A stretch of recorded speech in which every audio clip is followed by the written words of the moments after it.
The legislative session beginning on Monday, and one bill is already headed to the governor's desk. KOCO's Patrick Talbot joining us live from the Capitol. And Patrick, how exactly did this bill get done so quickly?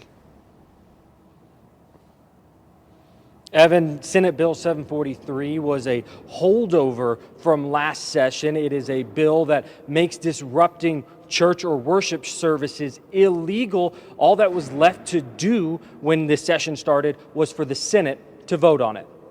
We do this a lot. One Oklahoma bill is already heading to Governor Kevin Stitt's desk where it awaits his signature. It was a bill that was left over from last year. It came back with House amendments. We want to make sure that religious services are protected. That's what this bill does. Senate Bill 743 passed through the Senate with a 31-15 margin. The bill makes it a crime to use profanity, commit rude or indecent acts, or make any unnecessary noise, preventing another person to enter or exit a place of worship, approaching people near a meeting entrance to protest or hand out flyers unless they agree, and obstructing free passage along any highway to the place of the meeting. We use a Supreme Court precedent talking about freedom of speech, but also protects religious services at the same time. Opponents worried about what exactly the language of the bill says. I'm concerned about some of the ambiguous definitions in there about faith communities and about what disruption or how it would be implemented, who would be targeted with it. Opponents also worried about the punishments laid out in the bill, as first-time offenders could be charged with a misdemeanor and face a $500 fine and up to 1 year in prison. Repeat offenders could be charged with a felony, face a $1,000 fine and up to 2 years in prison. My big concern is creating new felonies.